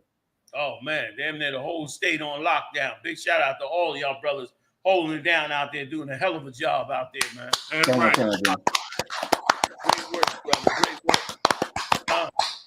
All right. Can we get a vote in, or do we already have the vote in? We have a vote in, sir. Yeah. 17 right now. Story 17. This might end up being the last one, right? Might be able to squeeze 2 in quick, man. It was a short week, but we've been on a good roll, fam. Y'all know we've been hitting them stories every week. This week we get in a couple more. Hey, we'll get back on it next week. All right. Yes, sir. Also, too, man, did we plug the California cookout? That's coming up this weekend, is it right? Am I right? Yes, sir. Yes, sir. California, y'all. What city they rocking it out? Anybody know? San Bernardino, sir. San Bernardino, California. Big shout out to Captain Goodall, sir. Goodall. That's a lot. Yes, sir. Big shout out to Captain Goodall, man, holding us down out in California. San Bernardino on deck. We're going to be rocking that out this weekend, man. So y'all come on out, man, and check them out and see what they're doing out there. Let's go. Let's keep on rolling. Colonel Concert. Some students would not survive. Louisiana teacher allegedly threatens to shoot 3rd graders. Parents outraged after he stayed on the job for weeks. For weeks. They didn't even bother to think about getting rid of him. You could be a teacher and threaten to shoot 3rd graders. That was a black teacher, brother. They'd be under the jail. Right. Be all kind of counselors, psychological training. Listen, eventually you're going to have to get away from them. Eventually. Not yet, but you close. You're going to have to give them up. I know you like Master to be your teacher, but he is doing so much evil that eventually you're going to have to give him up. Eventually, you're going to have to be in schools that keep them. And check this out. It's something they never tell you. They never tell you that the number 1 students in this country are homeschooled. Homeschool students do better than any other students in the country. They'll never tell you that because they don't want you to get them in the mindset of getting free. Not yet, but eventually we come into that point where we're going to have to educate our own children. Yes, sir. Yes, sir. This is a monster right here. These kids probably traumatized by it. Give me some more, you die, please. So, Locke, you was going to say something? I was just going to say, if I could, sir, and Louisiana is a real, like a southern, like a real old southern, you know what I'm saying, white supremacist, you know what I'm saying, driven state, you know what I'm saying, especially when it comes to the judicial system and the courts and the police and stuff like that. Like, I hear from like documentaries and different entertainers and stuff that come from Louisiana. Like, if they get some money, they get on up out of Louisiana. Because it's just entrapment down there on a level of racial inequality that's insane. Another one of them plantation towns. Yes, sir. Where they using the government to really enslave everybody. Yes, sir. Probably all kind of brothers in prison on innocent charges. Probably all kinds of foulness going on down there. Yes, sir. It's a whole nother level of animal you're dealing with down there. Please, I'll continue. Colonel One Concert. A 70-year-old physical education teacher at a charter school in Union Parish, Louisiana, has been arrested 2 weeks after he allegedly threatened to shoot and kill his 3rd grade students. Dang. Go ahead. Colonel McCon, sir. According to deputies in the northern Louisiana parish, Robert Mitchum of Ruston was taken into custody September 17th after a parent came forward with allegations that Mitchum told his class that he would bring bullets and a gun to Downsville Community Charter School and that some of the students would not survive. Dang, that's a straight up terrorist threat. That's a straight up school shooter right there. Yeah. Like, he hate them black kids that he had to teach. Like, this is like, to him, his life failed. To him, he was supposed to be teaching in a top white university. Right. He wanted to be like one of them top professors, like No, the professors though. Professor. Known. Well, I don't know. Maybe. Basically, he wanted to be like a big dog. Right. And come to find out, all they had for him was to teach these third grade niggas. This is all we got for you. You know, you welcome to it. He took that job and hated us the whole time he's doing the damn job. Yeah. Yeah. Please. And if I may, what baffles me about it is like he don't say to himself, he's like, I should not be a teacher because I obviously I can't handle the capacity to be a teacher. He don't say that. He don't say I don't be a teacher. It's the kids' fault. I'm a murder these kids. Like I don't understand that type of like what kind of animal is he to say, you know, maybe I shouldn't be, maybe I should, you know, be on a trash truck or maybe I should go back to the army or, you know what I'm saying? Because these kids, I'll try to do the kids. I can't do it. Not with these kids. He's like, you know, I'm going to threaten them and murder them. And that's, you know, the solution. Listen, now, what you said, if I could, is so heavy. Give it up for Captain Exactly. Like what you said, let me tell y'all, you just tapped into the psychology of white America. Right. Like white America's psychology is this exact same psychology of a person that abuses another person. The same exact psychology. It's psychological abuse. And it's in the ether. A lot of times we call it what we call it systemic racism. But it ain't really systemic racism. It's really systemic abuse is what's really happening. Right. Because they ain't just hating you in a innocent vacuum. They actually doing something to hurt you. Right. Like for you to come out with it, that ain't a systemic thing. That's you actually abusing these students. Right. And what's heavy about it is in that mindset of an abuser, they turn around and think only that everything is the victim's fault. Mm-hmm. Like when you study that behavior, I've been studying it recently. Right. And you study that behavior, they have to blame the victim for everything. They can never say they did anything. They can never make themselves accountable. They got to be perfect. And that's the mindset in America. America does not want to apologize for slavery, does not want to pay reparations for slavery, does not want to admit the evil that they did, does not want to admit the evil that they're doing right now. So now, even when they fail in life, unrelated to us, somehow it's got to be our fault. Right. It's the third graders. It's the third graders' fault. Damn. Wow. Damn. Wow. And the same gonna happen. Listen, that's how you know if Trump lose the election, if they ready to kill the third graders, wow, he lose the election, whose fault is it going to be? Right. They ain't gonna blame the East Indian, the Edomite East Indian that win the election. Nah, they gonna blame us for it. And brother, these Edomites gonna learn a lesson, brother. Like they done ruled a long time, but slavery is been over, and they gonna learn a hard lesson by trying to harm the Lord's chosen people for no reason at all.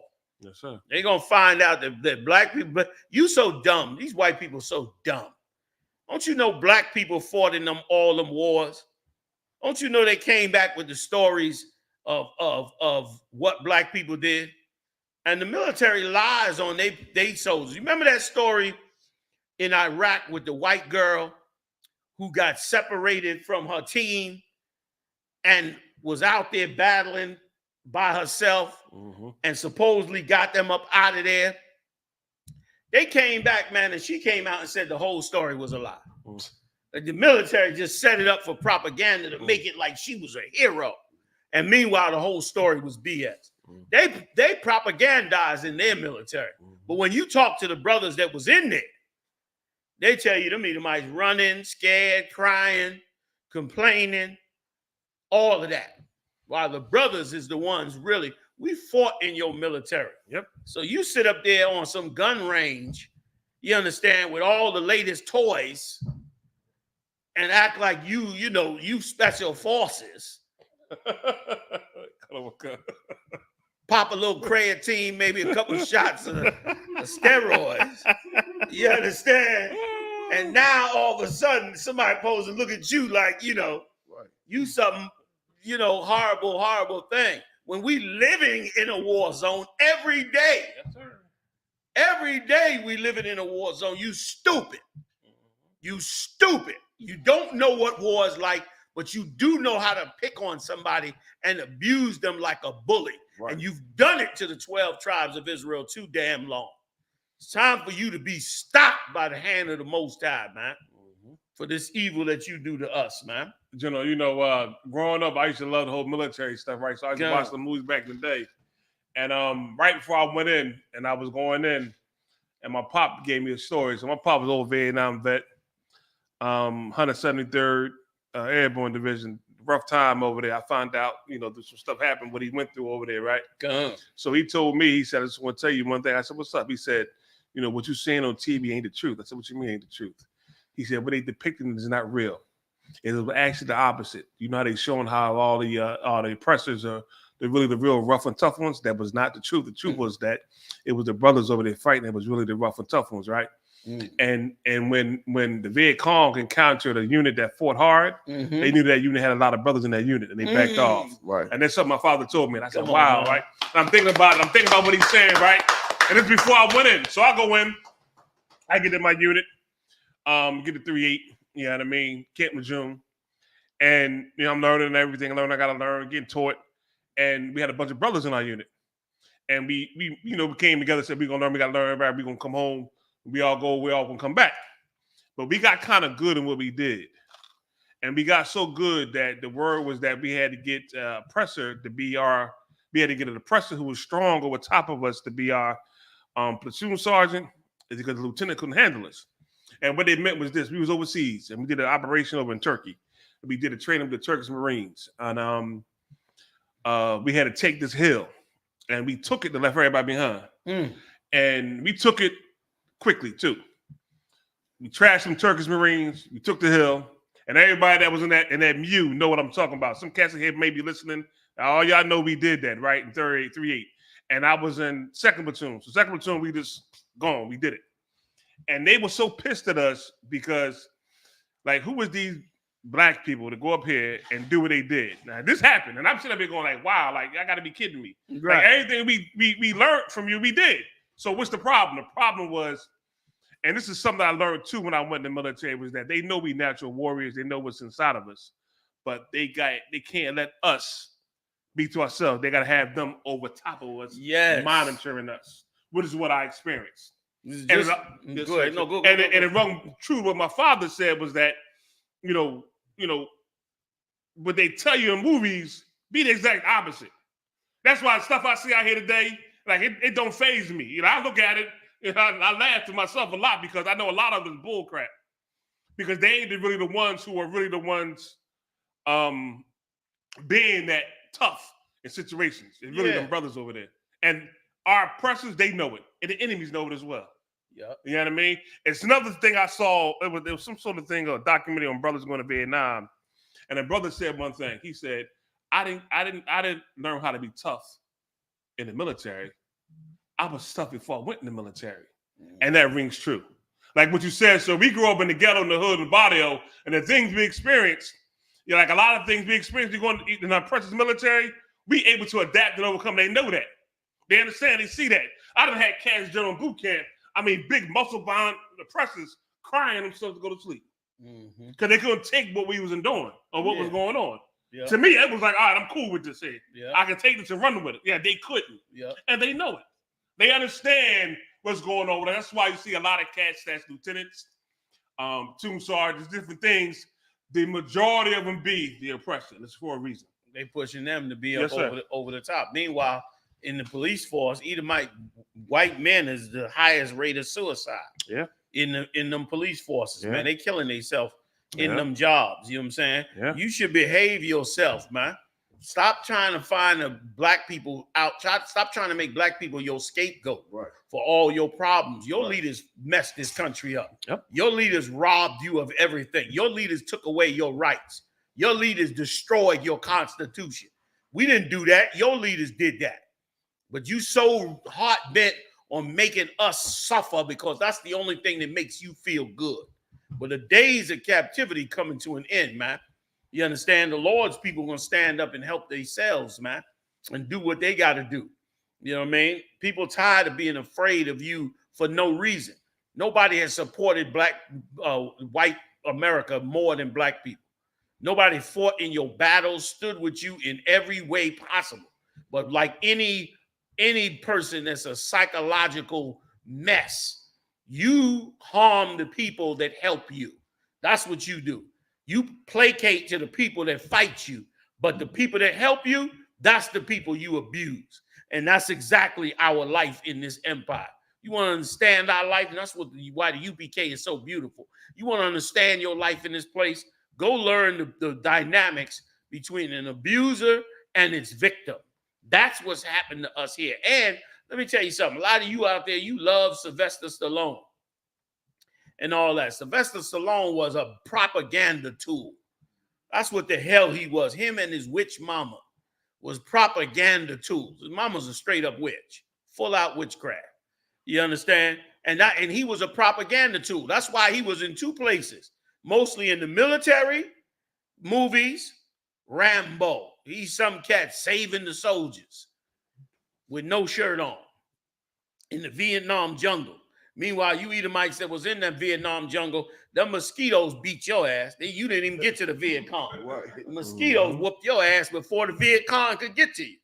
By the time the Viet Cong got to you, you was blood red with blisters coming out of you. You understand? You barely couldn't even shoot, man. You had mosquitoes in your eyes and your ears, going up your nose, in your scope. And the Viet Cong kicked your ass in that bush. So don't stop trying to fool somebody. Rambo was a movie. Then you went in and did the Rocky movies. First thing you do, go beat up a nigga. First thing you do, beat a nigga up in the Rocky movie. Why? Because of course we knocking all of them out. Right. So then you're gonna turn around and bring the thing back and make a fake movie and then embarrass and humiliate us. And let me tell you something. That's why black hero movies got to come out. You black producers and wealthy black people, you got to stop being afraid. Make black movies where black men are the heroes and not no Africans like Black Panther. Don't go give the glory to no Africans. Go make black movies where black men are the heroes, man. You can talk all the crap you want about Mario Van Peebles. And what was his father's name? Melvin. Melvin yes, made movies where black men were the heroes in the movie. Right. And he saved Hollywood's ass. Hollywood wasn't making no money. Hollywood was in a dead spell after the movies of the 50s. When it came into the 60s and going towards the 70s, Hollywood was dying. They couldn't sell no movies. And he came in with those movies, man, and everybody got excited about those movies, man, where black men was the heroes, and they were so smart. That's why even though I love enjoying Shaft was the beginning of them using psychological warfare on you. What do I mean? Shaft became a police informant. That's what he was. Shaft was an informant. You understand? That's what he was. So he was working in the hood, working against the drugs, but he became an informant. And from there, all the cop shows with black cops came out. That's when you came out with all the shows. They saw from that movie, okay, here's how we make the black guy a hero. We make him a hero by making him on our side. Now the hero had to be a cop. Right. The hero, before that, the hero was Jim Brown and them. Yep. Those was the heroes, and they wasn't no cops. They was against the cops, against the government, and against the drug dealers. Right. But instead, they switched it and made the hero black cops or black private eyes or whatever you want to call it, basically snitches. And so they turned around and did that on us when what we need to be is heroes to our people without having to compromise and beat them. And in many cases, where's the movies that show us as the hero for the evil things that you do to us every day? Right. That's why they walk around acting like what's black people's problem is. Because you black movie producers are not producing movies that show the incestual evil that they do to us. Right. And I say incestual because it's so ingrained in the structure of this empire, what they do to us, and you don't bring any of it out. I'm waiting to see, what's the name of the sister that made that book recently about the pipeline from prison, the prison pipeline or something. What's her name?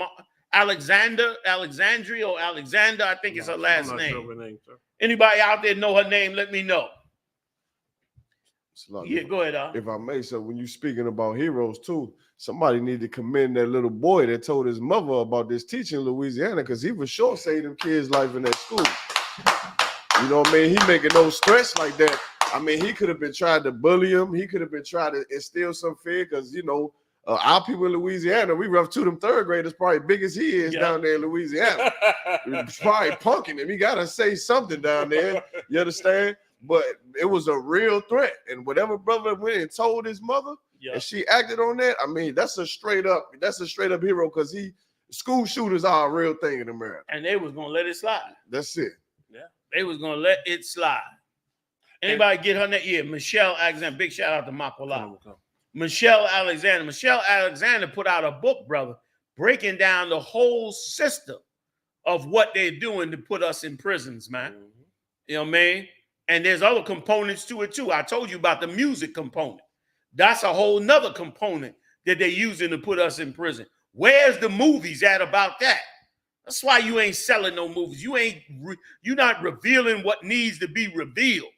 And the Lord is blocking it. You tried to make all your money like Puff Daddy off of just sex and killing. You know what I mean? Like, that's people getting tired of that. They want to see what is going on in the whole world and what has happened to us in this place, man. And right now, we don't have no leadership to do that. We really never did have any leadership to do it. Because even in the civil rights movement, that was a movement towards joining the oppressor. Where's the movement of us that stand up against what he does and stands on it without being compromised and selling ourselves to them? Where's that at? And that's what needs to come out, man, in this near future. Hey, we went over the time, man. I hope you had a good time, because I sure had a good time up in here tonight. Damn right, sir. You understand? I want to thank General Hazayan coming on through up in here, hitting heavy with us in the game. Big shout out to Captain Makad Al-Barayan rocking out that Hebrew Academy, man, doing an amazing job. Big shout out to Napataza, man, holding it down in Ohio, in 3 cities in Ohio, putting it down with him and his whole team, and making time to look out for the Levite brothers, man. You understand? And of course, my main team up in here, Officer Morale, Officer Yadai, Officer Ahban, and Officer Mathumyar, holding me down every week up in the game, man. Hey, listen, man, y'all support the truth. Listen, when Morale put up a commercial or put up a product, y'all support that product, okay? Because I gotta feed these men, man. Y'all gotta help me out. Pay your tithes. Go to ISUPK.com. Send me some money, man. I got a whole squad I'm trying to feed in here. You understand? Get them away from these jobs, man. These old menial jobs killing these brothers when they got great talent that could be brought up into the truth. I need your support to get it on. So y'all make sure y'all stay on top of that. Pay your tithes. Keep an eye on the new stuff they getting ready to come out with. They're going to start, really trying to raise some cash to get supported in here, man. You know what I mean? Anything y'all want to add before I roll out? Wow, sir. Y'all hold it down, man. You know we do it every Monday night live up in the building, man. Big shout out to General Muhammad, General Ma'aka. God, they'll be out there in California with us on the California Cookout this weekend in San Bernardino. San Bernardino, yes, sir. Up in the building, you know what I'm saying? There it is up on the screen with Captain Gadalhar, sir. Gadalhar, Salakia Cat. Yes, sir. Captain Gadalhar holding us down all the way on the West Coast. Hey, I'm Commander General YAHANNA, man. I'll see y'all next time live on the UPK, fam. Yeah. Yeah.